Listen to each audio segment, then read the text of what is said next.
चलिए बच्चों, अब हम आगे बढ़ रहे हैं laws of thermodynamics. But before we start with the first law of thermodynamics, हमें एक टाइप की एनर्जी के बारे में पढ़ना जरूरी होता है, and that energy is known as internal energy. क्योंकि फर्स्ट लॉ इंटरनल एनर्जी के बारे में बात करता है। We will move to it, but before that, internal energy क्या होती है? ये एनर्जी देखिए, ये सिस्टम के अंदर प्रेजेंट इनहेरेंट एनर्जी होती है, यानी जो शुरुआत से प्रेजेंट हो। आपने कुछ नहीं दिया, मान लो एक सिंपल सी चीज लेते हैं, अपन ने एक पिस्टन के अंदर एक गैस लिया, तो क्या उस गैस की एनर्जी जीरो होगी? नहीं, it will have some energy, molecules will be moving, molecules will have some energy. वो एनर्जी शुरुआत से उस गैसियस सिस्टम के पास प्रेजेंट है, उसे हम इनहेरेंट एनर्जी कहते हैं, और वही एनर्जी इंटरनल एनर्जी कहलाती है। Now what internal energy is composed of? System की इंटरनल एनर्जी मतलब सिस्टम के अंदर कितनी एनर्जी है, कौन सी energy? So it is a sum total of all the energies present in the system. System में हर तरह की एनर्जी को आप जोड़ लीजिए। कौन कौन सी एनर्जीज आप इमेजिन कर सकते हैं जो एक सिस्टम के अंदर प्रेजेंट हो सकती है? देखिए, मैंने यहाँ पे लिखा है rotational energy, vibrational energy, translational energy, nucleus की एनर्जी, न्यूक्लियर एनर्जी, इलेक्ट्रॉन्स के मूवमेंट की energy, kinetic energy, potential energy. अगर अपन रफली बात करें या ब्रॉडली बात करें तो there are two types of energies, we all know, kinetic and potential. और इससे पहले जितनी भी मैंने लिखी, you can categorise them into kinetic and potential. तो अगर आपसे पूछा जाए कि इंटरनल एनर्जी में क्या क्या एनर्जीज इन्वॉल्व है, तो आप कहेंगे it involve kinetic energy as well as potential energy. चलिए, अगला पॉइंट हम जानते ही है, it is a state function because it is dependent on initial and final states only, and it is an extensive property which is independent of the dependent on the amount of matter present in the system. तो extensive properties, हर energy extensive property होती है, ये हम पहले ही पढ़ चुके हैं। ठीक है। अच्छा, किसी भी एनर्जी का एब्सोल्यूट वैल्यू, यानी कि ई इंटरनल एनर्जी के लिए, ठीक है, एंथैल्पी के लिए एच, ये वैल्यूज हम नहीं निकाल सकते, इट इज नॉट पॉसिबल। इसलिए हम कंसिडर करते हैं किसको? चेंज को। So hence delta E is considered, यानी वी कंसिडर चेंज। अब किसी भी चीज का चेंज कैसे निकलता है? Final minus initial. ऑल्दो अब आप कहेंगे कि एब्सोल्यूट वैल्यू तो हम निकाल ही नहीं सकते, तो इस फॉर्मूले का रेलेवेंस क्या है? इस फॉर्मूले का रेलेवेंस है जो आगे आएगा। अभी फर्स्ट लॉ शुरू करेंगे, वहीं पे आ जाएगा, वहां से मैं आपको इसको रिलेट करके बताऊंगा। चलिए, E is a direct function of temperature. What does that mean? E is, simple भाषा में कहूं तो, E is directly proportional to temperature. और टेम्परेचर के डायरेक्टली प्रोपोर्शनल होने का मतलब ये हुआ कि टेम्परेचर बढ़ाओगे तो इंटरनल एनर्जी बढ़ेगी, और इसीलिए that because of that reason phase के ऊपर भी internal energy also depends on the phase of the system. कोई सिस्टम सॉलिड है, लिक्विड है कि गैस है, is dependent on the physical state, यानी कि फेस क्या है, सॉलिड है, लिक्विड है कि गैस है। अब तीनों में से अगर आप सोचें किसकी इंटरनल एनर्जी सबसे ज्यादा होगी, तो फॉर ऑब्वियस रीजन गैस, क्योंकि गैस के अंदर कांस्टेंट मूवमेंट होता है, सबसे ज्यादा एनर्जी वहां होगी, followed by liquid, followed by solid. ठीक है। फॉर वन मोल, ये मैं आपको पहले ही बता चुका हूं, एक मोल आइडियल मोनोएटॉमिक गैस के लिए इंटरनल एनर्जी का फॉर्मूला 3/2 RT होता है। ये हमें ये प्रूव करके देता है कि internal energy is a direct function of temperature, is directly proportional to T. देखिए यहां से आ जाता है। So that is about the important point related to internal energy. अब क्योंकि इंटरनल एनर्जी का यूज फर्स्ट लॉ में होगा, तो आइए देखते हैं फर्स्ट लॉ क्या कहता है। फर्स्ट लॉ ऑफ थर्मोडायनेमिक्स, इसको हम शॉर्ट में फ्लॉट कहेंगे, ऐसा कोई ऑफिशियल एब्रीविएशन नहीं है, लेकिन फॉर आवर कन्वीनियंस स्लॉट मतलब सेकंड लॉ ऑफ थर्मोडायनेमिक्स, इस तरह से चलेगा।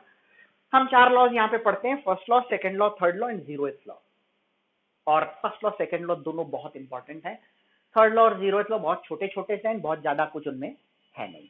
आगे चलिए शुरू करते हैं first law of thermodynamics. Now एक स्टेटमेंट बोल रहा हूं जो मैंने यहां लिखा नहीं है लेकिन बहुत फेमस है। Energy can neither be created nor be destroyed, but it can be transferred from one form to another. तो ये बचपन से आप एनर्जी के बारे में पढ़ते आए हैं कि energy can neither be created nor be destroyed, but it can be transferred from one form to another. ये फर्स्ट लॉ ऑफ थर्मोडायनेमिक्स का ही स्टेटमेंट है। अगर अपन फर्स्ट लॉ के हिसाब से बात करें तो that is the statement of first law. ठीक है, इसका मतलब क्या हुआ, एनर्जी ना तो डिस्ट्रॉय होती है ना बनती है, यानी एनर्जी हमेशा कंजर्व्ड रहती है, एंड देयरफॉर इस लॉ को हम law of conservation of energy भी कहते हैं, कह सकते हैं। Very very important, this law is also known as the law of conservation of energy. चलिए अब बात करते हैं, मैंने आपको बोला था हम इंटरनल एनर्जी पढ़ रहे हैं, और अब आपको मैं बताता हूं इंटरनल एनर्जी क्यों पढ़ रहे हैं। फर्स्ट लॉ कहता है अगर आप किसी भी सिस्टम की इंटरनल एनर्जी को बदलना चाहते हैं, ठीक है, अगर आप किसी भी सिस्टम की इंटरनल एनर्जी को बदलना चाहते हैं तो उस इंटरनल एनर्जी को बदलने के लिए दो चीजें रिस्पॉन्सिबल हैं हमारे मोड्स ऑफ एनर्जी ट्रांसफर जो हमने लास्ट सेशन में पढ़े थे, work and heat. So work and heat की वजह से आप इंटरनल एनर्जी को बदल सकते हैं। इसका एक छोटा सा सिंपल सा इलस्ट्रेशन है जिसे देख के आपको बहुत आसानी से समझ आएगा कि हम किस चीज के बारे में बात कर रहे हैं। सपोज किसी सिस्टम की इंटरनल एनर्जी E1 है, उसमें आपने हीट दिया, हो सकता है इवॉल्व भी हो। हम अभी ये साइन कन्वेंशन को कंसिडर नहीं कर रहे हैं, साइन कन्वेंशन को हम लेटर कंसिडर करेंगे, ठीक है। It has to be considered, it is extremely important. तो ये प्लस माइनस कुछ भी हो सकता है, मैथमेटिकली अभी हम इसको प्लस कर रहे हैं, ये माइनस नेगेटिव वैल्यू भी हो सकती है, यानी हीट इवॉल्व भी हो सकता है, हीट एब्जॉर्ब भी हो सकता है। तो आपकी नई एनर्जी आ गई सिस्टम की E1 प्लस Q, फिर आपने उस पर वर्क किया या उस सिस्टम ने वर्क किया, यानी work done by the system भी हो सकता है, work done on the system भी हो सकता है। हमने लास्ट सेशन में इन दोनों के बारे में पढ़ लिया है। तो E1 plus Q plus W, यहां पर अब जब आप सिस्टम पे आए तो सिस्टम की एक नई एनर्जी आ गई, इसे हम इसकी फाइनल इंटरनल एनर्जी कहेंगे, से E2। So E2 is nothing but E1 plus Q plus W। E2 को इधर लाइए, E2 माइनस E1, अब इधर आइए, मैंने आपको कहा था इसका रेलेवेंस क्या है, इसका रेलेवेंस यहां पर आता है। E2 माइनस E1 की जगह हम क्या लिख सकते हैं, डेल्टा E लिख सकते हैं। So delta E is Q plus W, ठीक है। सो ये जो इक्वेशन आप यहां पर देख रहे हैं, दिस वन वेरी इंपॉर्टेंट, बहुत इंपॉर्टेंट इक्वेशन है, इस पे आपको क्वेश्चंस भी पूछे जाते हैं। Clear, this is known as the mathematical statement of first law of thermodynamics. Mathematically first law of thermodynamics आपको पूछे कैसे रिप्रेजेंट किया जाता है, तो आप कहेंगे internal energy can be changed by two factors Q and W। यही बोला हमने, according to this law internal energy को बदलने के लिए दो चीजें चाहिए, वर्क एंड हीट। चलिए अब आता है बहुत इंपॉर्टेंट सेक्शन जिसमें हम इस मैथमेटिकल फॉर्म को इंटरप्रेट करेंगे, समझेंगे कि अलग अलग कंडीशंस में, अलग अलग टाइप की प्रोसेसेस में ये इक्वेशन किस तरह से बदलती है और उसका क्या मतलब है। We will try to talk about that. चलिए शुरू करते हैं, interpretation for isothermal and cyclic process. देखो यहां पर मैंने ब्रैकेट में एक चीज लिखी है, delta E is 0। Isothermal process के लिए हमने अभी बोला कि E is direct function of temperature. Isothermal process में T नहीं बदलेगा तो E भी नहीं बदलेगा, यानी change in internal energy will be 0। तो आइसोथर्मल में डेल्टा E 0 होता है। साइक्लिक प्रोसेस हमने लास्ट सेशन के अंदर पढ़ा था, तो मैंने वहां आपको बोला था डेल्टा PVGE STNH, यानी सारे स्टेट फंक्शंस का चेंज जो है वो 0 होता है, and internal energy is also a state function, इसलिए इसका भी इंटरनल एनर्जी का चेंज 0 होगा, एंड देयरफॉर दोनों ही केसेस में डेल्टा E की वैल्यू 0 होगी। Clear, applying on delta E is Q plus W, delta E को आप 0 पुट करेंगे तो Q प्लस W इज 0 हो जाएगा, ठीक है। इसके दो मतलब हो सकते हैं, Q is equal to minus W and W is equal to minus Q। Now आप सोच रहे होंगे कि ये दोनों तो एक ही है, माइनस साइन इधर उधर ही तो करना है। मैथमेटिकली अगर आप सोच रहे हो तो हो सकता है आप सही हो, लेकिन अगर अपन केमिस्ट्री के या थर्मोडायनामिक्स के रेस्पेक्ट में बात करें तो पॉजिटिव या नेगेटिव साइन कहां है, plays a very important role.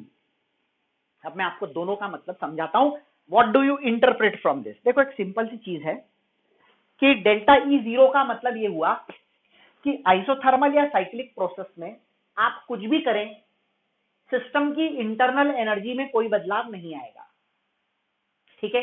चलिए Q के आगे कोई साइन नहीं है, हम कंसिडर करेंगे प्लस है ऑब्वियसली, और यहां W के आगे कोई साइन नहीं है तो हम W को प्लस कंसिडर करेंगे। देखो प्लस Q का मतलब होता है हीट का सिंबल। अब आप यहां पर साइन कन्वेंशन पे आ जाओ, Q इज पॉजिटिव, यानी हीट इज पॉजिटिव, और हमने पढ़ा था हीट एब्जॉर्ब होती है तो पॉजिटिव होती है।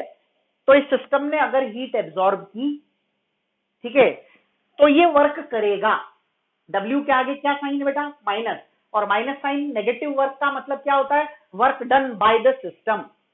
तो अगर किसी सिस्टम को हमने हीट दी आइसोथर्मल प्रोसेस के अंदर या साइक्लिक प्रोसेस के अंदर, तो वो पूरी की पूरी हीट को वर्क में कन्वर्ट करके उस हीट का लॉस कर देगा, ताकि सिस्टम की इंटरनल एनर्जी में कोई बदलाव ना आए।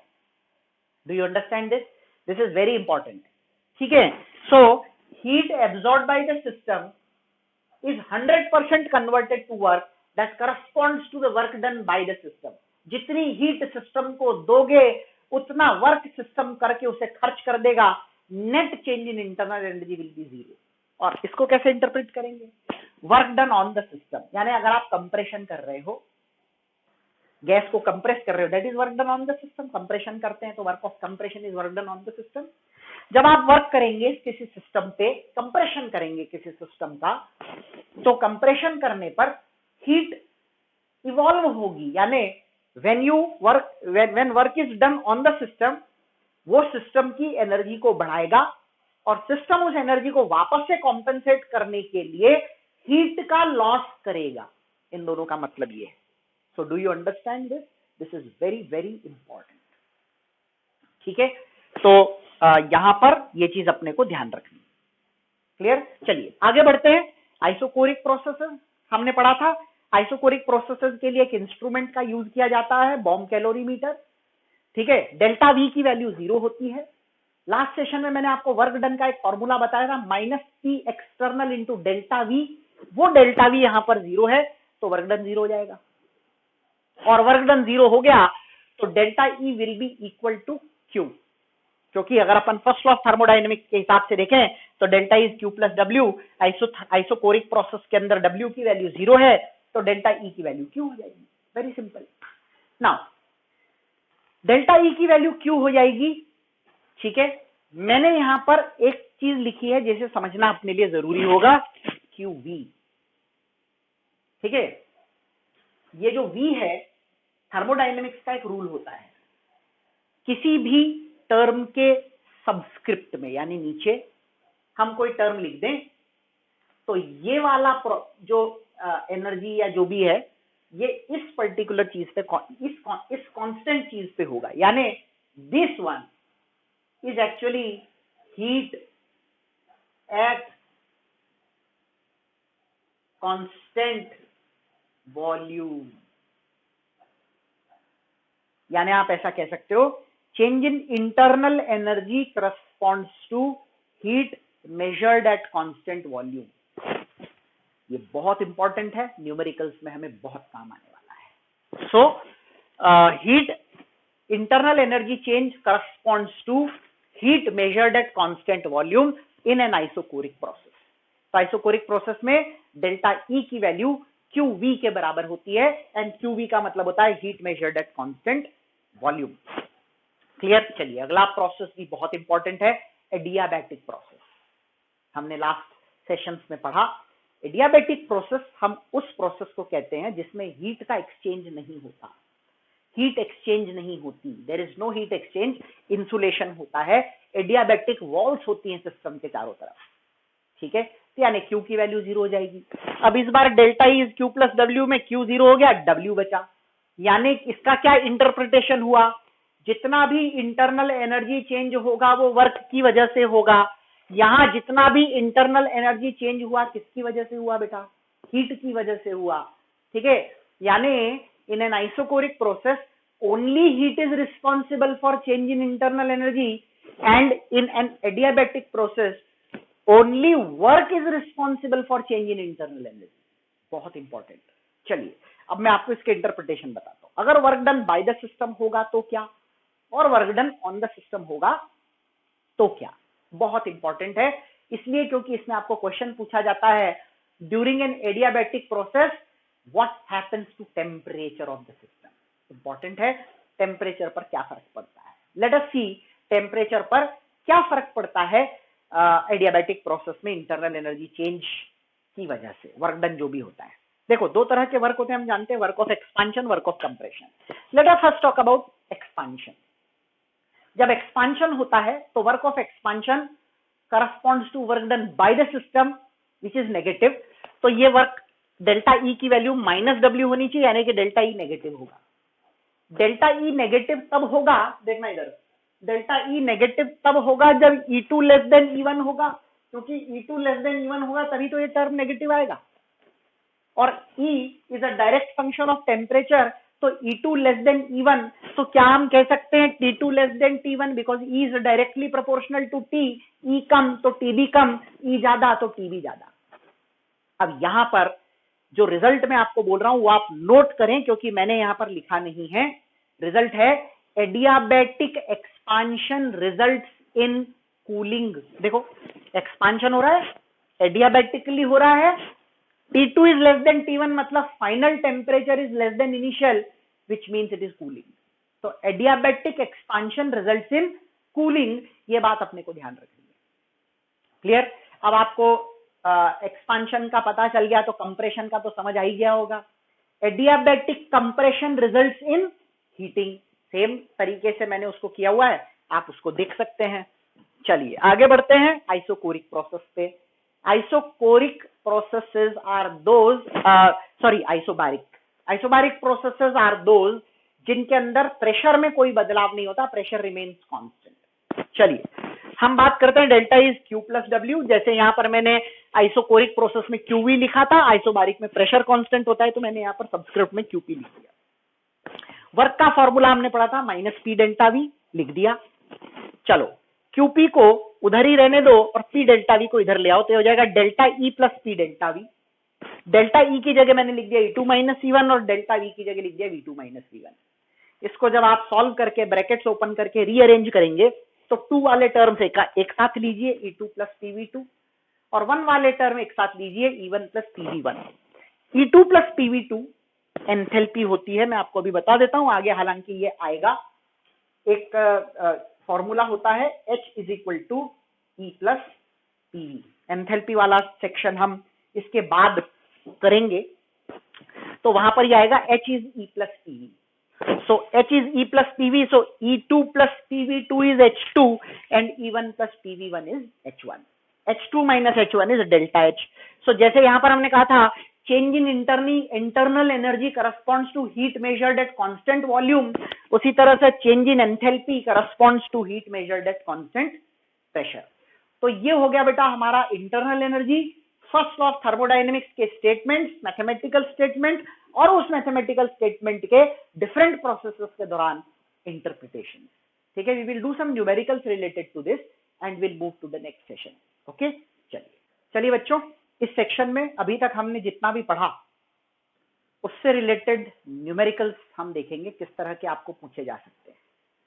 Let us start. First question को ध्यान से पढ़ना है, एनालाइज करना है। कन्वर्जन मैं आपको सारे बता चुका हूं, कन्वर्जन का बहुत ध्यान रखना, units are very important. In the process work done by surrounding, देखो work done by surrounding is work done on the system. Surrounding work करेगा तो सिस्टम पे करेगा, और हमारा रेफरेंस सिस्टम होता है, तो ये actually work done on the system है विच इज 100 कैलोरीज।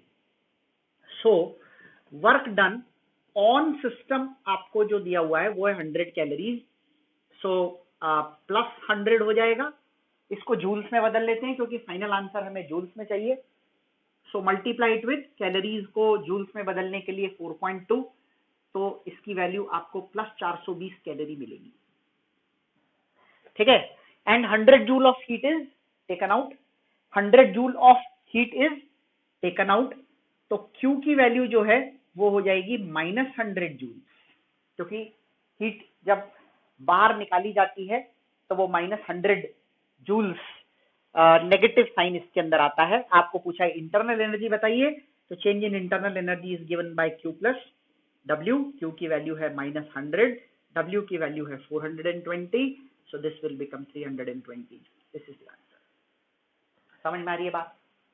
सो हमने सबसे पहले कैलोरीज में वैल्यू थी, सॉरी यहाँ पर कैलोरीज में 100 कैलोरी था, इसको 4.2 से मल्टीप्लाई किया तो ये जूल में बदल गया। और ये भी जूल में है, ये भी जूल में। फाइनल आंसर आपको जूल में चाहिए तो दोनों की यूनिट्स आपको सेम रखनी पड़ेगी, दैट इज इन जूल्स। इसको सॉल्व करेंगे, you will get the answer. चलिए अगले क्वेश्चन पे आते हैं। ये पहला डायरेक्ट वर्क और हीट को जोड़ने वाला क्वेश्चन था। इस क्वेश्चन की बात करते हैं। 5 litres of a gas is expanded to 55 litres, यानी इनिशियल वॉल्यूम 5 लीटर है, फाइनल वॉल्यूम 55 लीटर है, तो we can very clearly see that delta V is 50 litre. Constant external pressure यानी कि पी एक्सटर्नल की वैल्यू आपको दे रखी है 2 एटमॉस्फेयर। सो वर्क डन यहां से निकाल लेते हैं हम। वर्क डन की वैल्यू होगी minus P external into delta we. P external 2 है और डेल्टा वी 50 है, सो ये हो जाएगा -100। लेकिन ये जो यूनिट, इसकी जो यूनिट है ये किस में है? लीटर एटमॉस्फेयर में है, ठीक है ना। ये यहां पर जो आपको यूनिट मिल रही है वो किस में मिल रही है? लीटर एटमॉस्फेयर में मिल रही है। और लीटर एटमॉस्फेयर को हमको यहां पर कैलोरीज में बदलना है, जूल में नहीं बदलना। जूल में बदलने के लिए हम क्या करते? जूल में बदलने के लिए जूल 101.3 वाला फैक्टर यूज करते, लेकिन क्योंकि यहां पर हमें कैलोरी में बदलना है तो मैं आपको यहां पर बता देता हूं। मैंने आपको लास्ट क्लास में भी बोला था, अप्रोक्सीमेटली जब आप लीटर एटमॉस्फेयर की वैल्यू को 25 से मल्टीप्लाई करते हैं तो आपको सीधे कैलोरी की वैल्यू मिल जाती है। ये मैंने आपको लास्ट सेशन में बताया था। नाउ अगर इसको एग्जैक्ट करना चाहते हो तो 24.11 से मल्टीप्लाई कर दो। यानी एक सिंपल सी चीज है, litre value of work done in litre atmosphere multiplied by 24.11 is equal to the value in calories. तो ये वैल्यू को हमें 24.11 से मल्टीप्लाई करना है, सो ये हो जाएगा -2411 और ये डायरेक्टली कैलोरीज में आएगा। System absorbs 4 kilo calories of heat, so Q की वैल्यू ऑब्वियसली आपको पॉजिटिव मिलेगी +4000। ठीक है, अब आपको पूछा है इंटरनल एनर्जी चेंज बताइए, तो internal energy change would be given by Q। Q is +4000 plus W, और W की वैल्यू हमने यहां से निकाली है -2411। अगर हम इसको अप्रोक्सीमेटली 2400 माने तो प्लस 1600 कैलोरीज इसका आंसर आ जाएगा। Approximate answer, exact answer would be 1589 plus 1589 calories exact answer इसका होगा।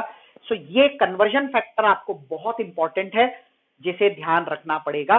जो कन्वर्जन फैक्टर है वो है work done in litre atmosphere, litre atmosphere multiply by 24.11। जब आप इसको सॉल्व करेंगे तो आपको वैल्यू सीधे कैलोरी में मिलेगी। जूल के लिए हम 101.3 से मल्टीप्लाई करते हैं और कैलोरी के लिए 101.3 को डिवाइड बाय 4.2 कर देते हैं तो उससे आंसर आ जाता है। चलिए नेक्स्ट क्वेश्चन पे आते हैं। A gas occupies a volume of 2 litres at STP if 300 joule of heat is supplied to the system, यानी Q की वैल्यू तो हो गई +300। ठीक है, इनिशियल वॉल्यूम 2 लीटर है and is expanded to 2.5 litre, तो चेंज इन वॉल्यूम यहां पर हो गया 0.5 लीटर। और STP बोल दिया है तो प्रेशर की वैल्यू यहां पर आपको कितनी मिलनी चाहिए? ऑब्वियसली प्रेशर की वैल्यू 1 एटमॉस्फेयर आएगी। ठीक है, हीट तो हमारे पास आ गई, आपको इंटरनल एनर्जी जूल्स में निकालनी है, तो आपको दोनों वैल्यूज जूल में चाहिएंगी। हीट आपके पास ऑलरेडी जूल में है, यहां से पहले हम वर्क निकालेंगे। हम जानते हैं work done is given bye minus P external into delta we, minus P external is 1 into delta V is 0.5, so this is 0.5 litre atmosphere, litre atmosphere. और लीटर एटमॉस्फेयर को जब अपन मल्टीप्लाई बाय 101.3 करते हैं तो वैल्यू जूल में आती है। मैं यहां पर अप्रोक्सीमेटली 100 ले रहा हूं, आप भी कीजिए। देखो क्वेश्चन के ऑप्शन कितने क्लोज हैं इस बात पे डिपेंड करेगा कि आप कितना अप्रोक्सीमेशन ले रहे हैं। और इन जनरल हमें क्वेश्चन में अप्रोक्सीमेशन लेने का भरपूर मौका मिलता है, ये आपको करना ही है। अगर आप ये नहीं करेंगे तो काम नहीं चलेगा, your calculations will become slow. तो यहां पर हम इसको अप्रोक्सीमेटली 100 से मल्टीप्लाई कर देते हैं, तो यहां पर आपको जो वैल्यू मिलेगी वो होगी -50 जूल। ठीक है, so work done is -1 into 0.5 litre atmosphere into approximately 100, so this is -50 joules, work की वैल्यू -50 आ गई, हीट की वैल्यू 300 है। Change in internal energy is given by Q plus W, Q की वैल्यू है +300 और W की वैल्यू है -50। सो हमारा फाइनल आंसर जो है वो होगा +250 joule. So internal energy is increased by 250 joule. +250 का मतलब क्या हुआ, जो भी शुरू में था उसमें 250 और जुड़ गया, क्योंकि 300 गया और 50 बाहर निकला, तो ओवरऑल 250 सिस्टम के अंदर गया। Clear? So this is how you solve these question. बहुत आसान होते हैं, आपको क्वेश्चन ऐसे ही पूछे भी जाते हैं। चलिए अब आते हैं एक बहुत बढ़िया क्वेश्चन पे। ये एक अच्छा क्वेश्चन है, ग्राफिकली इसमें से आपको वर्क डन निकालने को बोला गया है और उस बेसिस पर ये क्वेश्चन आपको पूछा गया है। क्वेश्चन को ध्यान से पढ़ते हैं। What is the delta E for the process in the graph. आपको एक प्रोसेस दिया हुआ है जिसमें मान लीजिए पॉइंट ए से कोई गैस पॉइंट बी पे जा रही है, ठीक है। आप प्रेशर डिक्रीज कर रहे हैं और वॉल्यूम इंक्रीज हो रहा है। प्रेशर डिक्रीज तो वॉल्यूम इंक्रीज होता है, inverse proportionality. So you are moving from point A to point B. Heat absorb by the system is 100। सो ये +100 हो गया। इसको एज इट इज रहने दीजिए अभी, क्योंकि हीट तो आ गई। This is our Q। आपको इंटरनल एनर्जी चाहिए और इंटरनल एनर्जी चेंज का formula delta E is Q plus W होता है। हमें Q पता है, W हमें निकालना है और W के लिए आपको PV ग्राफ दिया हुआ है, ठीक है। हम सब जानते हैं कि area under the PV graph gives you work done. So हमें इसका एरिया निकालना पड़ेगा। अब आप इसको जरा ध्यान से देखिएगा, क्या करने जा रहे हैं हम। इसका ये वाला जो रीजन है, इस शेडेड रीजन का एरिया निकालेंगे। अब अगर आप इसको ध्यान से देखें तो यहां पर दो ज्योमेट्रिकल फिगर्स हैं, एक है हमारा ट्रायंगल और दूसरा है हमारा रेक्टेंगल। दोनों के एरिया निकालना आपको बहुत अच्छे से आता है, लेकिन यहां एक बात का ध्यान रखिए। देखो ये जो प्रेशर यहां दिया हुआ है, this is given in bar and the volume is in metre cube, और हमें जूल में चाहिए, किलो जूल में। तो वॉल्यूम मीटर क्यूब में हो तो प्रेशर न्यूटन पर मीटर स्क्वायर में होना चाहिए, यानी कि पास्कल में। बार में जो भी वैल्यू है इंटू 100 करते हैं तो हमें न्यूटन पर मीटर, सॉरी इंटू 10⁵ करते हैं तो हमें वैल्यू न्यूटन पर मीटर स्क्वायर में मिलती है। तो सबसे पहले इस ट्राइंगल का एरिया, हम सब जानते हैं ट्राइंगल का एरिया होता है हाफ बेस ये रहा, इसका डिफरेंस 2 - 1 यानी कि 1 इंटू ऑल्टीट्यूड इज ऑल्सो 2 - 1 यानी कि 1, लेकिन कन्वर्जन फैक्टर 10⁵ यहां पर हो जाएगा। 1 बार इज 10⁵ पास्कल यानी कि न्यूटन पर मीटर स्क्वायर, ठीक है। तो ये तो हो गया हमारा फर्स्ट ज्योमेट्रिकल फिगर। नीचे वाला रेक्टेंगल है, रेक्टेंगल का एरिया लेंथ इंटू ब्रेथ होता है। यहां पर लेंथ अगर अपन इसको मान लेते हैं तो 2 - 1 is 1 into breadth 1 - 0 is 1 again into 10⁵, ठीक है। तो यहां पर आपके पास में 10⁵, ये आपका वर्क डन आया है। This is the magnitude of work done by the system. चलिए सबसे पहले हाफ और 1 को बाहर ब्रैकेट में लीजिए, बाकी 10⁵ कॉमन है, तो इसका जो वैल्यू हो गया ये हो गया 1.5 इंटू 10⁵ जूल। किलो जूल में बदलना है, डिवाइड बाय 1000 कीजिए, 1.5 इंटू 100 इज 150 किलो जूल, ठीक है। So this is 150 kilo joules. This work is of expansion, क्योंकि आप ए से बी जा रहे हो। ए पर वॉल्यूम है 1 मीटर क्यूब और बी पर वॉल्यूम है 2 मीटर क्यूब। तो because this is work of expansion, this work has to be negative. अब आपके पास में वर्क भी आ गया किलो जूल में। हीट एब्सॉर्ब आपको ऑलरेडी क्वेश्चन में दे रखा है। Change in internal energy is given by Q plus W। Q की वैल्यू आपको दे रखी है +100 और W की हमने निकाली -150। So answer will be -50 kilo joule. This is how you solve such question. अच्छा क्वेश्चन है, ऑल्दो ऐसे क्वेश्चन जनरली नहीं पूछे जाते हैं, लेकिन हमें तैयार रहना है। हर तरह के क्वेश्चन आपको पूछे जा सकते हैं। बाकी इन जनरल कन्वर्जन इस सेक्शन में बहुत है। देखो फॉर्मूले तो डायरेक्ट हैं, एक ही फॉर्मूला है, delta E is Q plus W। या वर्क डन पे आप, अगर आपको डायरेक्ट क्वेश्चन, अगले 2 क्वेश्चन मैंने वर्क डन के डायरेक्ट क्वेश्चन ही लिए हुए, तो वर्क डन पे आपको डायरेक्ट क्वेश्चन पूछ सकते हैं, या फिर इंटरनल एनर्जी चेंज पे क्वेश्चन पूछ सकते हैं। Work done is minus P external into delta we, and internal energy change delta E is Q plus W. तो इनको मिलाकर आपको क्वेश्चन पूछे जाते हैं, इन जनरल यही होता है। चलिए अगले दो question change in internal energy के नहीं है, वर्क के हैं। मतलब आप ये समझ लो कि इसमें हमने दो चीजें करी थी, आखिरी स्टेप में वर्क निकाला और वर्क और हीट को जोड़कर इंटरनल एनर्जी चेंज निकाला। यहाँ हम केवल वर्क निकालेंगे, तो आपको ये भी पूछा जा सकता है, इसलिए एक बार अपन देख लेते हैं वर्क के क्वेश्चन किस तरह से पूछे जाते हैं। चलिए क्वेश्चन है, an ideal gas is expanded from 10 to the power -3 metre cube to 10 to the power -2 metre cube. V1 is 10 to the power -3 metre cube and V2 क्या हम इसे ऐसे लिख सकते हैं 10 into 10 to the power -3 metre cube. 10 power -2 जो है इसको मैंने ऐसे लिख दिया, ठीक है। डेल्टा वी निकाल लेते हैं। 10 power -3 दोनों में कॉमन है, इसको आप 1 into 10 power -3 लिख सकते हो। 10 - 1 is 9 into 10 to the power -3। Constant external pressure of 10 power 5 Newton पर मीटर स्क्वायर। सो प्रेशर की वैल्यू आपको 10 to the power 5 न्यूटन पर मीटर स्क्वायर ये पता है। वर्क ऑफ एक्सपांशन है, आपको वर्क डन निकालना है, लेकिन कैलोरीज में। पहला जो वर्क आपको मिलेगा वो जूल में मिलेगा। कितना?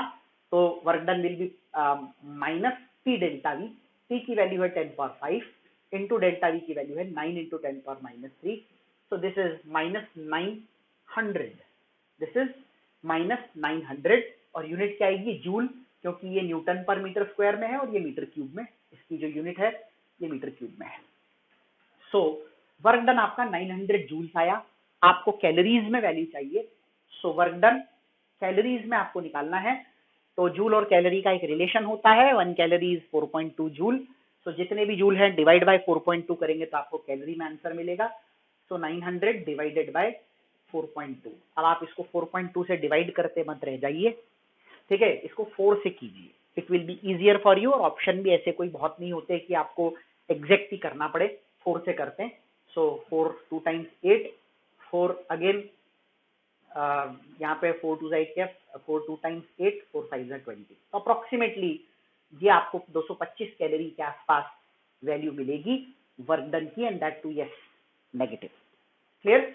सो इस तरह से आपको क्वेश्चंस को सॉल्व करना है। एक आखिरी क्वेश्चन और ले लेते हैं, थोड़ा सा डिफरेंट था इसलिए इसको कंसिडर किया अपन ने।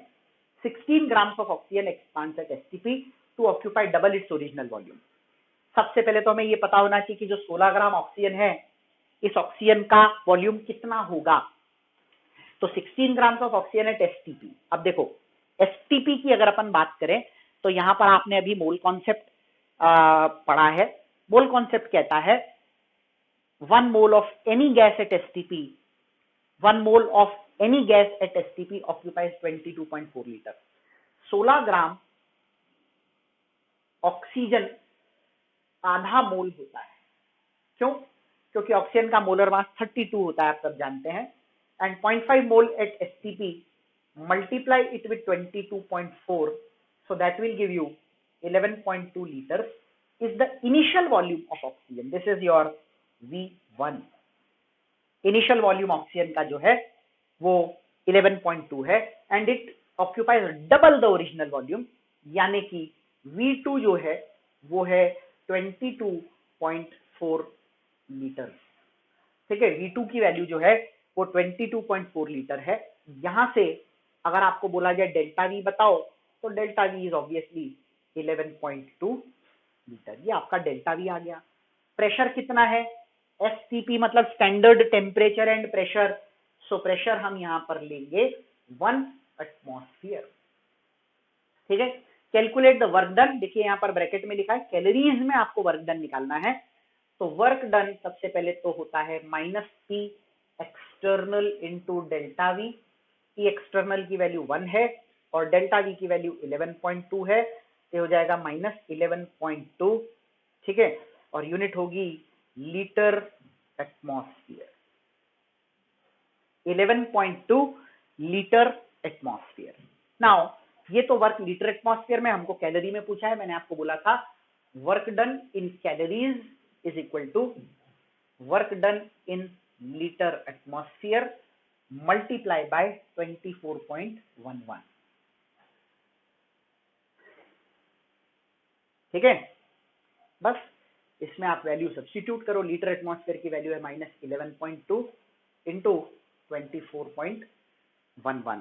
अब आप इसको 11 से मल्टीप्लाई करेंगे, 11 और 24 को मल्टीप्लाई करेंगे तो 24 का 11 टाइम्स 11, अप्रोक्सीमेटली आंसर ले रहा हूं मैं इसका, 11 4 जा 44, 11 2 जा 22 एंड 4 26, 264 कैलोरीज के लगभग इसका आंसर आना चाहिए, obviously more than that, because यहाँ पर हमने 11 और 24 लिया, एक्चुअली ये 11.2 और 24.11 है। So this is how you solve questions related to work done and internal energy change. ठीक है, ये हमारा फर्स्ट पार्ट हो गया फर्स्ट लॉ ऑफ थर्मोडायनेमिक्स का, जिसमें हमने इंटरनल एनर्जी और वर्क के बारे में बात की।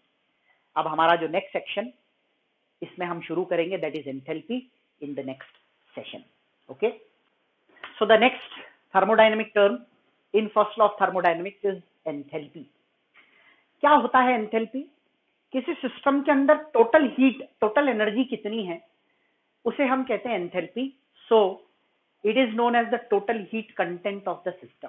देखो, सिस्टम में हीट अगर हमको निकालनी है तो एक तो इंटरनल एनर्जी होती है, फिर सिस्टम में जब वर्क होता है पीवी वर्क, तो उस पीवी वर्क की वजह से जो सिस्टम के अंदर एनर्जी में कमी आती है या फिर इंक्रीज होता है, उस पर्टिकुलर चीज को हम कह सकते हैं कि एंथैल्पी। सब दोनों को मिला दे, इंटरनल एनर्जी और पीवी वर्क को मिला दे, तो H is equal to E plus PV is the equation. ठीक है, चलिए अगली दो चीजें बहुत कॉमन, स्टेट फंक्शन है, एक्सटेंसिव प्रॉपर्टी है, दोनों चीजें हम जानते हैं, इनिशियल और फाइनल स्टेट पे ही डिपेंड करती है, और अमाउंट डिपेंडेंट होती है क्योंकि एनर्जी एक एक्सटेंसिव प्रॉपर्टी होती है। It is also direct function of temperature, जैसे कि इंटरनल एनर्जी था। ठीक है, for 1 mole of an ideal monoatomic gas H is 5/2 RT। आपको याद होगा इंटरनल एनर्जी के लिए हमने लिखा था H इज 3/2 RT। अब ये कैसे हुआ? इसी इक्वेशन में अगर मैं आइडियल गैस मान रहा हूं तो PV is equal to nRT में n की वैल्यू 1 रख दूंगा तो PV is equal to RT हो जाएगा। यहाँ RT रखिए, E की जगह रखिए 3/2 RT, 3/2 RT प्लस RT कीजिए, दैट गिव्स यू 5/2 RT। तो वहां से आपको एंथैल्पी की वैल्यू एक्चुअली 5/2 RT मिलती है। चलिए, हर एनर्जी की तरह यहां भी आप एब्सोल्यूट वैल्यू एंथैल्पी की नहीं निकाल सकते। You can not calculate the absolute value of enthalpy, and hence ultimately हमें क्या करना होता है? चेंज कंसिडर करना होता है। सो हम डायरेक्टली हमारी एंथैल्पी की जो इक्वेशन है H is equal to E plus PV, उसमें चेंज कंसिडर करेंगे। H is E plus PV में चेंज कंसिडर कीजिए, H को लिखिए डेल्टा H, E को लिखिए डेल्टा E, इसको लिखिए delta PV. Now delta PV का मीनिंग होता है, देखो एक सिंपल सी चीज है कि डेल्टा पीवी का मीनिंग आप ऐसा मानिए कि एक बार हम प्रेशर को कांस्टेंट रख के वॉल्यूम को वेरी करते हैं, और दूसरी बार हम वॉल्यूम को वेरी करके प्रेशर को कांस्टेंट रखते हैं। वॉल्यूम को कांस्टेंट रख के प्रेशर को वेरी करते हैं, तो एक बार आएगा P डेल्टा V, दूसरी बार आएगा V डेल्टा P। ऑल्दो ये जो लास्ट इक्वेशन हमने लिखी है, इट स्टैंड्स इनसिग्निफिकेंट। ये इनसिग्निफिकेंट इसलिए है क्योंकि दोनों चीजें वेरी और दोनों चीजें कांस्टेंट हो, एक ही इक्वेशन में ऐसा नहीं हो सकता। तो we need to reduce this equation by applying certain conditions. चलिए आगे बढ़ते हैं और देखते हैं कि डिफरेंट कंडीशंस में क्या फर्क पड़ता है इस इक्वेशन के ऊपर। अगर हम कांस्टेंट प्रेशर यानी कि आइसोबारिक कंडीशंस की बात करें तो डेल्टा पी 0 होता है, और जब आप डेल्टा पी को यहां पर 0 रखेंगे तो ये वाला टर्म 0 हो जाएगा, आपके पास बचेगा delta H is equal to delta E plus P delta V। So this is a very important equation. ठीक है, ये इस पे आपको क्वेश्चन पूछे जा सकते हैं। ये एक बहुत ही कॉमन और बहुत ही इंपॉर्टेंट इक्वेशन है। कांस्टेंट वॉल्यूम करेंगे तो कांस्टेंट वॉल्यूम के केस में डेल्टा V 0 हो जाएगा, तो delta H is delta E plus V delta P।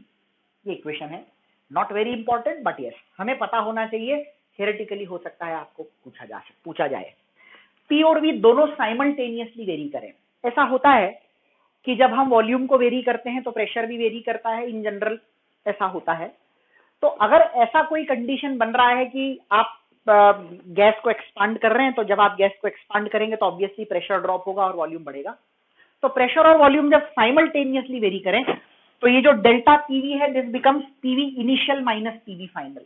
ये जो एक्चुअली आप लिख रहे हैं यहाँ पर, ये है PV initial minus PV final, और पीवी इनिशियल को सॉरी इसको उल्टा लिखेंगे, पीवी फाइनल माइनस, हमेशा चेंज फाइनल माइनस इनिशियल होता है, तो ये फाइनल माइनस इनिशियल हो जाएगा। फाइनल को हम 2 मान लें तो that is P2V2 because both are varying, और इनिशियल को अगर अपन 1 मान लें तो that is P1V1 because both are varying. So ये हमारा एक इक्वेशन बन जाता है, delta H is equal to delta E plus P2V2 minus P1V1 for a chemical reaction involving ideal gas. अब ये एक बहुत इंपॉर्टेंट सेक्शन है, आपको नीट के अंदर इस सेक्शन से यदि क्वेश्चन पूछा जाएगा तो 90% केसेस में इस इक्वेशन पे ही बेस्ड क्वेश्चन पूछा जाता है। सो वेरी वेरी इंपॉर्टेंट, तो इसका अपने को ध्यान से समझना है और क्या करना है वो सारी चीजें मैं आपको यहाँ बता दूंगा, फिर अपन इस पे बेस्ड क्वेश्चंस करेंगे, आपको मैक्सिमम क्वेश्चन इसी पे बेस्ड मिलने वाले हैं। चलिए, इन्वॉल्विंग आइडियल गैस, अब देखो समझना, आइडियल गैस की इक्वेशन आप सब जानते हैं, PV is equal to NRT होता है। उसमें प्रेशर को और टेम्परेचर को यदि कांस्टेंट रख के प्रोसेस को किया जाए, इन जनरल ऐसा ही हम करते हैं, ठीक है। तो रिएक्शन होने पर क्या क्या बदल सकता है, तो रिएक्शन होने पर मोल बदल सकते हैं, क्योंकि रिएक्शन में रिएक्टेंट के मोल अलग और प्रोडक्ट के मोल अलग हो सकते हैं, सेम भी हो सकते हैं, ऐसा नहीं है कि सेम नहीं हो सकते, बट पी डेल्टा वी हम वेरी करेंगे वॉल्यूम को, नंबर ऑफ मोल्स वेरी होंगे, गैसियस सिस्टम। और एक और चीज ध्यान रखनी है, क्योंकि हमने गैस बोला है तो ऑब्वियसली गैसेस एक्सपांड और कंप्रेस हो सकती हैं depending upon how many moles of gases are there.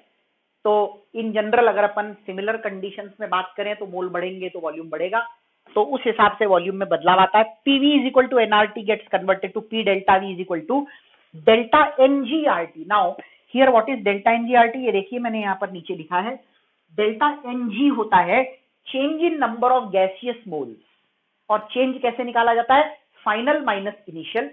किसी भी केमिकल रिएक्शन के लिए फाइनल का मतलब होता है प्रोडक्ट और इनिशियल का मतलब होता है रिएक्टेंट। सो प्रोडक्ट और रिएक्टेंट के मोल्स को आपको डिफरेंस लेना है, और उसमें एक बात का खास विशेष ध्यान रखना है, और वो ये है कि केवल गैसेस को हम यहाँ पर कंसिडर करेंगे for calculations of delta NG. तो डेल्टा एनजी की कैलकुलेशन के लिए हम यहाँ पर केवल और केवल गैस लेंगे। मैं बहुत स्ट्रेस इसलिए दे रहा हूं क्योंकि ये गलती आप कर सकते हैं, वेरी वेरी इंपॉर्टेंट, ठीक है। चलिए अब आते हैं पी डेल्टा वी डेल्टा एनजीआरटी, इस इक्वेशन को कंसिडर कीजिए क्योंकि प्रेशर को हमने ऑलरेडी यहाँ कांस्टेंट रखा हुआ है। तो delta H is delta E plus P delta we की जगह पर सब्सटीट्यूट कीजिए डेल्टा एनजीआरटी। देखो delta H is delta E plus P delta we की जगह पर यहाँ सब्सटीट्यूट कीजिए delta एनजीआरटी। This is the most important equation, very very important, ठीक है। तो डेल्टा एनजीआरटी, आर की वैल्यू आप क्या रखेंगे ये मैं आपको पहले भी बता चुका हूं, we are just revising the things. अगर जूल में आपको वैल्यू पूछी जा रही है तो 8.314 रखेंगे, किलो जूल में पूछी जा रही है तो 8.314 इंटू 10⁻³ रखेंगे, कैलोरीज में पूछी जाए तो 2 रखेंगे, और अगर किलो कैलोरीज में पूछी जा रही है तो 2 इंटू 10⁻³ रखेंगे। तो ये वैल्यूज आपको ध्यान रखनी है, और ये इक्वेशन बहुत इंपॉर्टेंट है। अब आपको मैंने यहां पर बोला डेल्टा एनजी को कैलकुलेट करते समय आपको ये ध्यान रखना है कि गिवन केमिकल इक्वेशन में गैसेस के ही मोल्स लेने हैं प्रोडक्ट और रिएक्टेंट के, ओनली गैसेस, समझ में आ रही बात। लेकिन क्वेश्चन सबसे पहला हमारे दिमाग में आता है, कई बार ऐसी इक्वेशन आ जाती है कि हम आइडेंटिफाई नहीं कर पाते कि ये गैस है कि सॉलिड है कि लिक्विड है। तो उसके लिए मैंने आपको कुछ इंपॉर्टेंट पॉइंट्स यहां बताए हैं। मोस्टली अगर आप इन पॉइंट्स को ध्यान में रखेंगे तो डेफिनेटली आपका काम हो जाएगा। सॉलिड लिक्विड गैस जो क्वेश्चंस आपको पूछे जाते हैं उन सभी के लिए मैंने कुछ इंपॉर्टेंट पॉइंट्स यहां पर बनाकर दिए हैं। पहला point, water is a gas above 100 degree. अगर आपको कोई रिएक्शन दी जा रही है जिसका टेम्परेचर 100 डिग्री या उससे ऊपर है, ठीक है, तो हम गैस वाटर को गैसियस यानी कि स्टीम मानकर क्वेश्चन को सॉल्व करेंगे। स्टीम मानकर क्वेश्चन को सॉल्व करेंगे तभी वो सही होगा।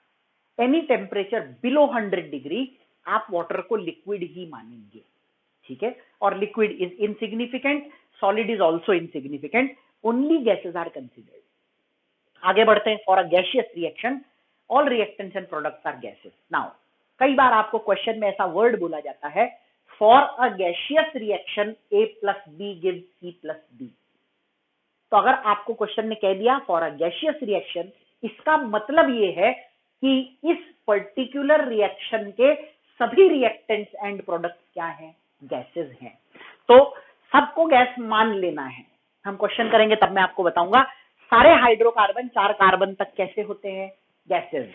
Methane, ethane, propane, butane, ethene, propene, butene, ethyne, propyne, butyne, ये सब जो है 4 कार्बन तक के होते हैं, ठीक है। और इन सभी को आप क्या मानेंगे, गैसेस मानेंगे। कोई भी शुगर आ जाए, glucose, fructose, sucrose, mannose, lactose, galactose, any sugar, कोई भी शुगर, ठीक है। केन शुगर जो अपन शक्कर घर में यूज करते हैं वो, anything, sucrose is cane sugar जो अपन घर में यूज करते हैं, सबको सॉलिड मानना है आपको। You don't consider them into solution. Alcohol, benzene, ether पे अगर कोई क्वेश्चन आए तो you consider it as liquids, ठीक है। तो ये पॉइंट्स को अगर आप ध्यान में रखोगे तो न्यूमेरिकल क्वेश्चन सॉल्व करना हमारे लिए बहुत आसान हो जाएगा। We are starting with the numerical in this section, और आगे के सेक्शन में और कंटिन्यू करेंगे, कुछ और न्यूमेरिकल्स भी देखेंगे। चलिए एक न्यूमेरिकल करते हैं फिर आगे बढ़ेंगे। At 27 degree 1 mole of butane. Now butane है तो ब्यूटेन इज C4H10, और हमने अभी पढ़ा 4 कार्बन तक, देखो C4 है मतलब 4 कार्बन है, 4 कार्बन तक के सभी हाइड्रोकार्बन गैसेस होते हैं। यहां पर हमने गैसियस लिख दिया। Is burn in the presence of oxygen. Oxygen तो गैस होता ही है, हम जानते हैं, ठीक है। आप सब जानते हो किसी भी हाइड्रोकार्बन को जब अपन बर्न करते हैं तो 2 चीजें बनती हैं, एक कार्बन डाइऑक्साइड जो कि गैस है, और दूसरा बनता है वाटर। यहां पर वाटर लिक्विड होगा क्योंकि टेम्परेचर 27 डिग्री है। मैंने बोला था 100 या उससे ऊपर हो तो गैस मानना है। चलिए इसको सबसे पहले बैलेंस करेंगे। यहाँ 4 कार्बन है तो यहाँ पर 4 लगाइए, ठीक है। अब आते हैं ऑक्सीजन पे, ठीक है। अच्छा हाइड्रोजन 10 है तो यहाँ पर 5 लगा दीजिए, 5 2 10 हो जाएगा। यहाँ पर 4 इंटू 2 8 ऑक्सीजन एंड 5 13 ऑक्सीजन है, तो यहाँ पर हम लिखेंगे 13/2, क्योंकि यहाँ O2 ऑलरेडी है तो 13/2 इंटू 2 करोगे तो 13 हो जाएगा। 5 एंड 8 13 हो गया। ये आपकी रिएक्शन हो गई बैलेंस्ड। अब इस बैलेंस रिएक्शन से सबसे पहले तो हमें delta H minus delta E निकालना है। अकॉर्डिंग टू दिस इक्वेशन अगर अपन को delta H minus delta E चाहिए तो एक्चुअली हमें डेल्टा NgRT चाहिए, ठीक है। ये रहा डेल्टा Ng निकालते हैं। लिक्विड को हमें कंसिडर करना नहीं है। राइट हैंड साइड पे पहले 4 मोल डेल्टा Ng देखें, माइनस 13/2 कितना होता है बेटा, 6.5, और एक ये तो टोटल कितना हो गया 7.5, तो हो जाएगा -3.5। इसको आप -7/2 भी लिख सकते हो, ठीक है। चलिए अब आपको चाहिए delta H minus delta E। Delta Ng is -7/2 R 300, ठीक है। इसको सॉल्व करेंगे तो 2 से ये चला जाएगा 150 टाइम्स, 150 इंटू 7, 157 टाइम्स कितना होता है 1050, तो हो जाएगा -1050 R। मैंने R की वैल्यू क्यों नहीं रखी, क्योंकि कह रहा है इसकी वैल्यू R के टर्म्स में निकालिए, यानी R उसके आंसर में होना चाहिए। R की वैल्यू आपको सब्स्टिट्यूट नहीं करनी। बाई चांस मैं आपको बोलता फाइंड इट इन कैलोरीज तो R की जगह 2 रख देते, मैंने बताया था यहाँ पर। और बाई चांस मैं आपको कहता जूल में निकालिए तो R की वैल्यू आप 8.314 रख के क्वेश्चन को सॉल्व करते हैं। ऐसे ही कुछ क्वेश्चन और नेक्स्ट सेशन के अंदर हम करेंगे। Continue, okay. Next question, delta H vaporisation of 1 mole of water is 40.63 kilojoule पर मोल, फाइंड डेल्टा E। ये क्वेश्चन पुराने AIPMT के पेपर में एक बार आ चुका है, और ऑप्शन देख के आप इसका आंसर बहुत आराम से दे सकते हैं, लेकिन फिलहाल कंसेप्ट को समझते हैं। वेपोराइजेशन ऑफ वाटर का मतलब होता है वाटर वेपर में कन्वर्ट होगा, यानी liquid water will get converted to vapour and the process will take place. हम ये अज्यूम करके चल रहे हैं क्योंकि टेम्परेचर नहीं दिया है, तो will assume that it will take place at boiling point 373 kelvin. So यहां पर हमारे पास में है water which is in liquid state, और ये वेपराइज हो रहा है, यानी कि it will get converted to gaseous state, और ये प्रोसेस आपको 100 डिग्री पे देखने को मिलेगी। This is the equation. इस सेक्शन के अंदर इक्वेशन बहुत इंपॉर्टेंट होती है। जब तक आप इक्वेशन नहीं लिखोगे तब तक आपको डेल्टा Ng पता नहीं पड़ पाएगा। आपको डेल्टा E पूछा है, डेल्टा H दिया है। हमारी इक्वेशन होती है delta H is equal to delta E plus delta N G R T. ये इक्वेशन हम जानते हैं, ठीक है। डेल्टा एच की वैल्यू किलो जूल में दे रखी है, किलो जूल में ही रख लीजिए। ये वैल्यू है 40.63 is equal to delta E हमें किलो जूल में ही निकालना है। डेल्टा एन जी की value 1 gas 0 gas, so 1 minus 0, delta N g will be 1 plus 1। R की value 8.314 into 10 to the power -3। मैंने आपको बोला था आर की वैल्यू किलो जूल में रखनी पड़े तो -3 लगा देना, मल्टीप्लाई कर देना। किलो जूल में क्यों रख रहे हैं? क्योंकि हमारी जो डेल्टा एच की वैल्यू है वो किलो जूल में है और हम डेल्टा ई भी किलो जूल में निकालेंगे। और टेम्परेचर जैसा कि मैंने आपको बोला 100 डिग्री 373 केल्विन होता है। अब आप इसको अगर ऐसे मल्टीप्लाई करने जाओगे तो आप देख सकते हो 8314 इंटू 373 करना है, which is going to be very complicated. तो इसको आप 8 मानो और इसको 400 मानो, तो ये 3200 होगा, डिवाइडेड बाय 1000 करेंगे तो 3.2 इसकी वैल्यू आएगी। तो डेल्टा ई का वैल्यू जो है, डेल्टा ई का वैल्यू जो है अप्रोक्सीमेटली 37 किलो जूल के लगभग कुछ आएगा। Check your options, you will definitely have one of them which is closest to 37। और यही तरीके से ऐसे क्वेश्चंस को सॉल्व कीजिए। अगर आप ये तरीका नहीं अपनाएंगे तो definitely it will take lot more time.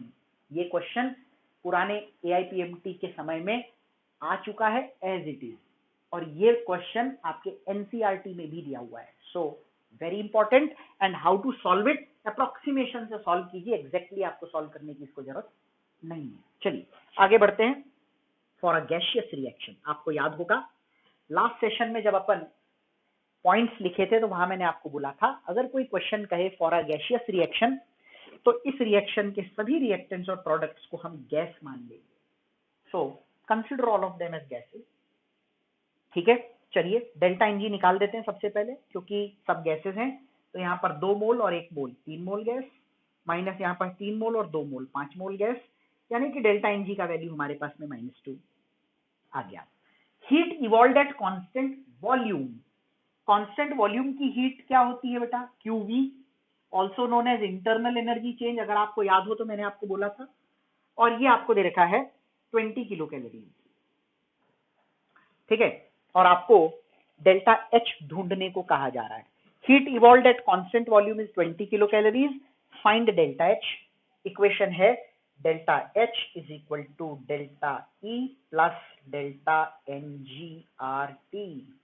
ये किलो कैलोरी में है, क्वेश्चन में कुछ बोला नहीं है तो हम अज्यूम करके चलेंगे कि आंसर किलो कैलोरी में ही होगा। जनरली इस सेक्शन में ऐसा ही होता है, अदरवाइज ऑप्शन होंगे आपके पास में तो पता चल जाएगा आपको कौन सी यूनिट में निकालना है। डेल्टा एच की वैल्यू हमें निकालनी है, ठीक है। So delta H is to be calculated. Delta E का वैल्यू इवॉल्व्ड है। अब यहाँ पर आपको बहुत इंपॉर्टेंट चीज ध्यान रखनी है, व्हेनेवर हीट इज इवॉल्व्ड, मैंने आपको साइन कन्वेंशन बताया हुआ है, और वो कहता है कि जब भी हम कह रहे हैं हीट इवॉल्व हो रही है, जब भी हम कह रहे हैं हीट इवॉल्व हो रही है, इसका मतलब क्या होता है कि इसे हम नेगेटिव में लेंगे। सो टेक इट एज -20, ठीक है। डेल्टा एन जी की वैल्यू है -2, आर की वैल्यू किलो कैलोरी में लेंगे 2 इंटू 10 टू द पावर -3। जैसे यहाँ हमने 8.314 इंटू 10 पावर -3 लिया था किलो जूल के लिए, वैसे ही यहाँ हम 2 इंटू 10 पावर -3 ले रहे हैं। और टेम्परेचर आपको T दे रखा है 500, ठीक है। 500 इंटू 2 इज 1000, 1000 और 10 पावर -3 कैंसल आउट होके 1 हो जाता है। So the answer will be -22 kilo calorie. ध्यान रखिएगा, इसमें आपने अगर यहाँ माइनस नहीं लगाया तो 18 आंसर आ जाएगा, and which will be one of the option. ये बहुत इंपॉर्टेंट है, ठीक है। साइन कन्वेंशन का ध्यान इस पूरे चैप्टर में आपको रखना ही पड़ेगा, देयर इज नो चॉइस, ठीक है। Whenever you don't concentrate on the sign conventions of heat and work, question wrong होगा होगा और होगा, जरूरी होगा, ठीक है। तो ये बहुत इंपॉर्टेंट है कि आप इस बात का खास ख्याल रखें कि आप जो क्वेश्चन कर रहे हैं उसमें हीट और वर्क के साइन प्रॉपर तरीके से लगाएं, ठीक है। चलिए अगला क्वेश्चन है QP माइनस QV आपको निकालना है, which means you are suppose to calculate delta H minus delta E for combustion of 2 moles of benzene. Benzene होता है C6H6, हम जानते हैं कि ये एक लिक्विड है, इसका कंबशन कर रहे हैं तो ऑक्सीजन लेना पड़ेगा विच इज अ गैस, ठीक है। जब आप इसको बर्न करेंगे तो आपको मिलेगा एक तो CO2 और दूसरा मिलेगा H2O। किसी भी हाइड्रोकार्बन को जब अपन बर्न करते हैं तो CO2 और H2O मिलता है। CO2 तो गैस है लेकिन H2O लिक्विड है। ये इसलिए जरूरी है क्योंकि डेल्टा Ng निकालने के लिए हमें पता होना चाहिए कितनी गैसेस सिस्टम के अंदर प्रेजेंट है। चलिए आगे बढ़ते हैं। कार्बन की बात करें तो यहाँ 12 है, यहाँ पर 12 लगा दीजिए, ठीक है। हाइड्रोजन की बात करें तो 12 है तो यहाँ पर 6 लगा दीजिए, ठीक है। 6 2 12 हो जाएगा। अब ऑक्सीजन काउंट कीजिए, 12 इंटू 2 इज 24 प्लस 6 30 ऑक्सीजन है तो यहाँ पर आपको 15 लगाना पड़ेगा। सो this is your balanced equation. First of all right the equation, देखो स्टेप्स क्लियर होनी चाहिए आपको। Right the equation, mark the physical state solid liquid gas, balance the reaction and eliminate anything which is not a gas. तो liquid हटा दिए, अब gas बचेगी। Delta Ng का फॉर्मूला क्या होता है? डेल्टा Ng का फॉर्मूला होता है number of gaseous moles of all products minus reactant. So हम 12 माइनस 15 करेंगे विच इज -3, ठीक है। अब आपको क्या निकालना है? Qp minus QV। Qp is heat measured at constant pressure, QV is heat measured at constant volume. Heat measured at constant pressure is also known as enthalpy change, and heat measured at constant volume is also known as internal energy change, and that is delta NgRT. Delta Ng का value already आपको पता है -3, ठीक है। R की value kilo calorie में हमें निकालना है तो ये 2 इंटू 10 पावर -3 हो जाएगा, और टेम्परेचर 27 डिग्री केल्विन में बदलोगे 300 हो जाएगा। 300 into 3 900 into 2 1800 divide by 1000 1.8, so this is -1.8 kilo calorie, ठीक। सो इस तरह से ये क्वेश्चन आपका सॉल्व हो जाता है। Balancing the equation and finding the physical states is very crucial in these question. ये अगर आपने गड़बड़ किया तो गलती हो सकती है, ठीक है। इसमें आपको कई बार ऐसे क्वेश्चन पूछते हैं कि डेल्टा H बड़ा होगा कि डेल्टा E बड़ा होगा। एक सिंपल सी चीज है, अगर डेल्टा Ng पॉजिटिव है तो delta H is equal to delta E plus something, यानी डेल्टा H बड़ा। और जब डेल्टा Ng नेगेटिव होगा तो डेल्टा Ng नेगेटिव होगा तो डेल्टा H छोटा होगा और डेल्टा E बड़ा होगा। ये बहुत सिंपल मैथमेटिक्स है, इसका आपको ध्यान रखना है। डेल्टा H फॉर वेपोराइजेशन, ये ऐसा ही क्वेश्चन है वेपोराइजेशन। फर्क ये कि यहाँ हमने वाटर लिया था, यहाँ पर कोई लिक्विड है, इसका वैल्यू है 20 किलो कैलोरी पर मोल। मान लो कोई लिक्विड है, ठीक है। What will be the value of delta E for vaporization of 4 moles of this liquid? तो इक्वेशन आप लिखेंगे 4 मोल के लिए। 4 मोल कोई लिक्विड A है, इसको आप वेपोराइज कर रहे हैं कितने टेम्परेचर पे? 500 केल्विन पे, और ये 4 मोल ऑफ ए गैस बन रहा है। ऑब्वियसली ये गैस है और ये लिक्विड है, लिक्विड्स को हम नेग्लेक्ट करते हैं तो डेल्टा Ng यहाँ पर क्लियरली 4 हो जाएगा। बहुत ध्यान रखना पड़ेगा क्योंकि आपको 4 मोल बोला है। अब दूसरी इंपॉर्टेंट चीज, यहाँ पर डेल्टा H जो आपको दिया हुआ है वो दिया है 20 किलो कैलोरी पर मोल। ध्यान रखना, पर मोल, एक मोल के लिए 20, लेकिन हमारे पास लिक्विड कितना है बेटा? 4 मोल, तो 20 इंटू 4 एक्चुअली 80 किलो कैलोरी जिसकी वैल्यू होगी। अब आपको डेल्टा E चाहिए, substitute the value. Delta H is equal to delta E plus delta Ng। R आपको किलो कैलोरी में रखना है क्योंकि ये किलो कैलोरी में है। 2 इंटू 10 पावर -3, टेम्परेचर है 500, ये चीज हो गई 1। So delta E will be 80 minus 4, कितना वैल्यू हो गया बेटा? 76 किलो कैलोरीज इसका आंसर हो जाएगा, ठीक है। इस तरह से क्वेश्चंस होते हैं। 6th क्वेश्चन आपके होमवर्क के लिए है, आपको ये क्वेश्चन खुद से करना है और आपके कन्वीनियंस के लिए मैंने यहाँ पर आंसर दे दिया है। अगर आंसर नहीं आता है, कोई डाउट आता है, कोई क्वेश्चन आप नहीं कर पाते हैं, देन आप डाउट ग्रुप में इस क्वेश्चन के बारे में बात कर सकते हैं, वो क्लैरिफिकेशन हो जाएगा, बट अपनी तरफ से एक बार ट्राई जरूर कीजिए। तो ये हो गए हमारे एंथैल्पी पे बेस्ड सारे question. First law of thermodynamics में ही एक और बहुत इंपॉर्टेंट सेक्शन आता है, heat capacity.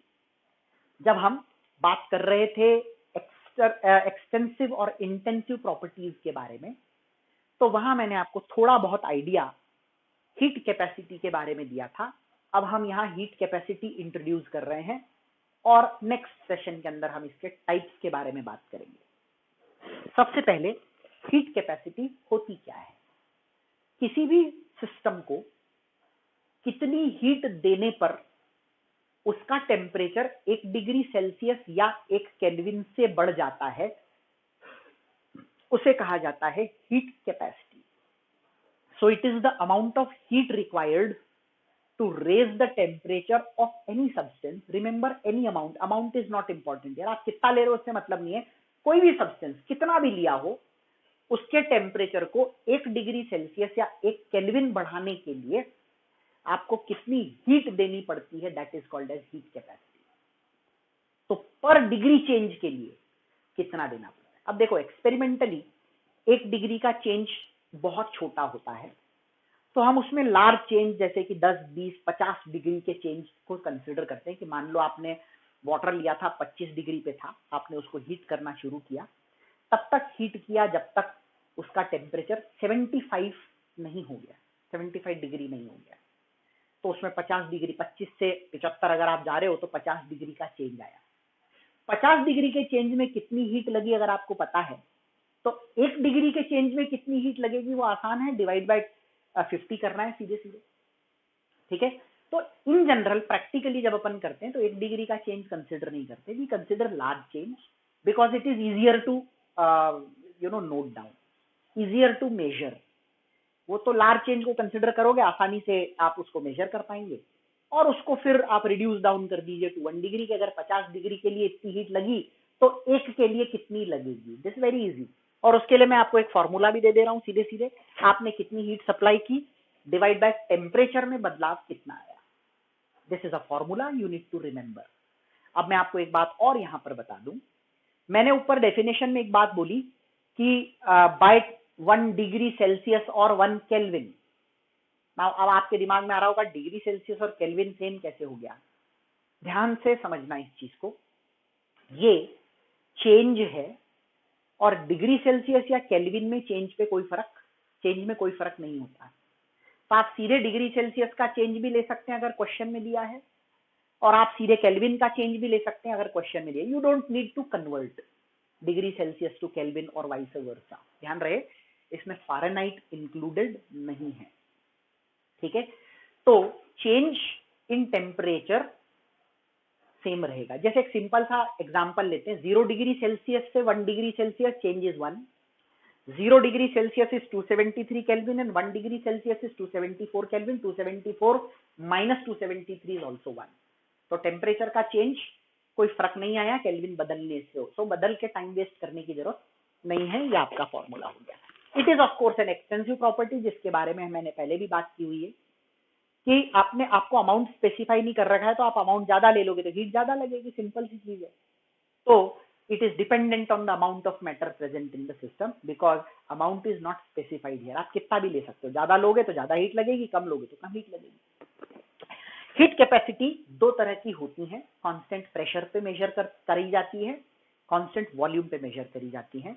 So heat capacity eight constant pressure denoted by Cp and heat capacity eight constant volume denoted by Cv। Cp और Cv कैसे निकलते हैं, तो यहाँ पर आपने जो यहाँ C को अगर आपने Cp लिया तो Q विल बिकम Qp। आपको याद है heat measured at constant pressure, अभी अपन क्वेश्चन कर रहे थे Qp और Qv। कांस्टेंट प्रेशर की हीट को आप Qp कहोगे, so it becomes Qp by delta T। आप जानते हैं Qp की वैल्यू डेल्टा H होती है। ब्रैकेट के बाहर अगर सब्सक्रिप्ट में मैंने P लिखा है, मतलब मैंने आपको पहले भी बताया था कि ये इसको इंडिकेट करता है कि प्रेशर कांस्टेंट रख के प्रोसेस हो रही है, और इसको अगर चेंज लार्ज है तो आप डेल्टा ले सकते हैं, चेंज स्मॉल है तो आप डी ले सकते हैं, और स्मॉल है तो आप डेल भी ले सकते हैं। ऐसे मोड़ते हैं ना ऊपर D, that is del H by del T at constant pressure भी हो सकता है। उसी तरह कांस्टेंट वॉल्यूम की बात करें तो Cv is QV by delta T, और QV हम जानते हैं डेल्टा ई यानी इंटरनल एनर्जी चेंज होता है। So delta E by delta T at constant volume और d E by d T at constant volume. Next session में heat capacity से रिलेटेड 2 टाइप्स होते हैं। ठीक है, एक होता है स्पेसिफिक हीट कैपेसिटी और दूसरा होता है मोलर हीट कैपेसिटी। इन दोनों हीट कैपेसिटीज के बारे में हम बात करेंगे and then we will move to the questions related to this section. ठीक है, कंटिन्यू करें।